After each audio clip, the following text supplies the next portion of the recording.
Selamat datang di Berita dan Cerita China dengan Jason, podcast untuk masyarakat Indonesia untuk mengenal lebih jauh tentang China, tetangga dekat dan sahabat. Berita utama hari ini termasuk China akan ambil tindakan balasan terhadap satu perusahaan asing dan 2 individu.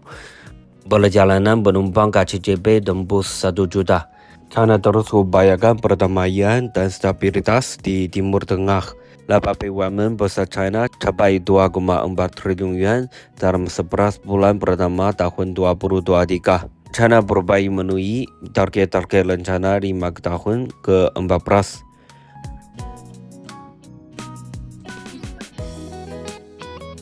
China akan ambil tindakan balasan terhadap satu perusahaan asing dan 2 individu. Juru bicara Kementerian Luar Negeri China pada Selasa mengumumkan keputusan China untuk mengambil tindakan balasan terhadap perusahaan dan intelijen Amerika Karung dan 2 individu serta mendesak pihak Amerika Serikat asing untuk berhenti memfitnah China. Menurut laporan media, asing baru-baru ini mengeluarkan laporan hak asasi manusia tahunan terkait Xinjiang dan menjatuhkan sanksi terhadap 2 pejabat dan 3 perusahaan China. China menyatakan akan mengambil tindakan balasan yang tegas. Mau mengadakan sesuai dengan undang-undang anti-sanksi asing China, negara itu akan mengambil tindakan balasan terhadap perusahaan data intelijen Amerika Karung yang telah lama mengumpulkan informasi sensitif terkait Xinjiang dan memberikan apa yang disebut sebagai bukti untuk sanksi ilegal Amerika terkait Xinjiang. Mereka yang akan terkena sanksi balasan dari China yaitu Edmund Chu, Direktur Investigasi Karung, dan Nico Margaret, mantan peneliti di Center for Advanced Defense Studies. Kedua orang tersebut akan dilarang memasuki China. Beijing akan mengumpulkan properti Karung dan kedua orang tersebut di China, termasuk properti bergerak dan tidak bergerak, serta melarang sejumlah organisasi dan individu di China melakukan transaksi dan kerjasama dengan mereka.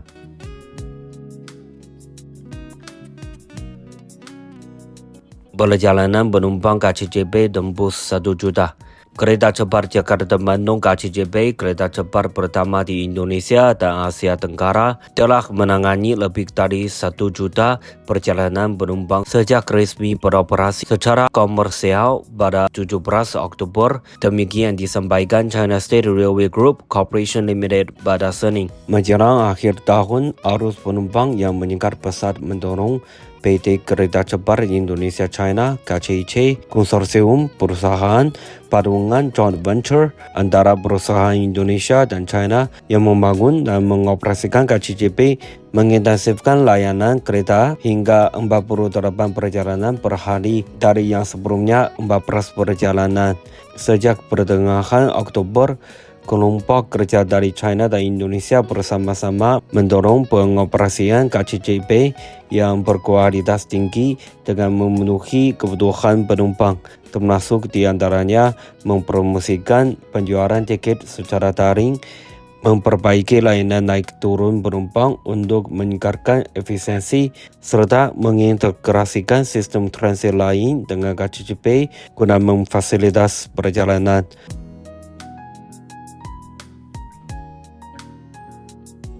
China terus upayakan perdamaian dan stabilitas di Timur Tengah. China akan terus bekerjasama dengan semua pihak untuk meningkatkan koordinasi serta mendorong langkah yang lebih bertanggung jawab dan bermakna di Dewan Keamanan Perserikatan Bangsa-Bangsa (PBB) guna mencapai pengakhiran permusuhan secepatnya di Gaza, penerapan solusi 2 negara, serta perdamaian dan stabilitas di Timur Tengah. Demikian disampaikan juru bicara Kementerian Luar Negeri China Mao Ning pada Senin.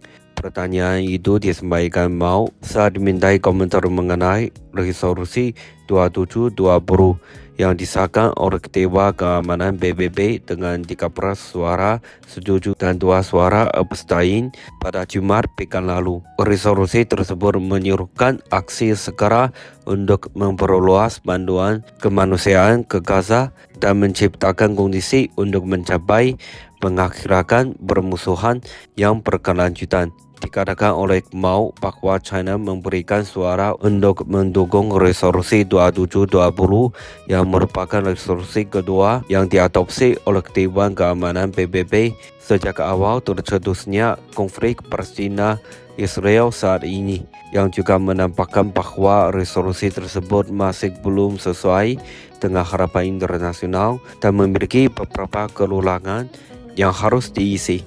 Mau mengatakan karena konflik Palestina Israel saat ini telah menewaskan serta melukai puluhan ribu warga sipil dan situasi kemanusiaan di Gaza terus memburuk. China mendesak agar resolusi tersebut dapat diimplementasikan secara efektif, bantuan kemanusiaan diperluas, dan mekanisme pengawasan dibentuk secepatnya.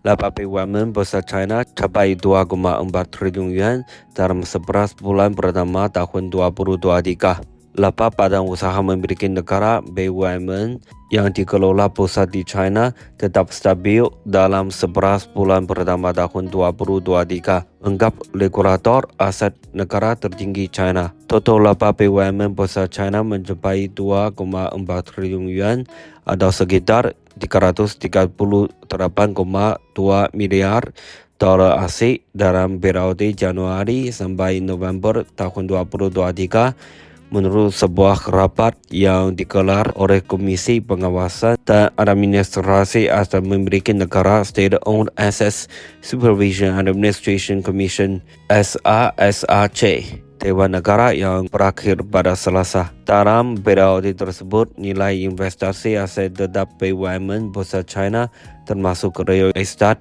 meningkat 9,1% secara tahunan menjadi 4,1 triliun yuan, tunjuk data dari SASAC. Dikatakan SASAC, BUMN besar China telah menambah pengeluaran untuk penelitian dan pengembangan guna menggenjot pembangunan yang didorong oleh inovasi. Dalam 11 bulan pertama tahun 2023, total import litbang mereka menembus 900 miliar yuan, melonjak hampir 70 miliar yuan dibandingkan dengan periode yang sama tahun lalu.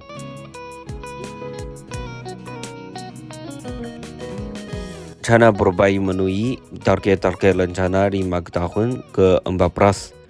China akan mengambil berbagai langkah guna memastikan negara itu mampu memenuhi target-target yang diuraikan dalam rencana 5 tahun ke-14 untuk periode 2021 sampai 2025, kata seorang pejabat pada Selasa. China sudah menempuh setengah jalan dalam implementasi rencana tersebut dan telah meletakkan dasar yang kokoh untuk mengamankan awal yang kuat untuk membangun negara sosialis modern di semua bidang, kata Zheng Shanjie kepada Komisi Pembangunan dan Reformasi Nasional National Development and Reform Commission dalam sebuah laporan penilaian sementara yang disampaikan pada sesi yang sedang berlangsung di Komite Tetap Kongres Rakyat Nasional National People's Congress (NPC), lembaga legislatif tertinggi di China. Kedepannya, tantangan-tantangan yang dihadapi antara lain mekanisme jangka panjang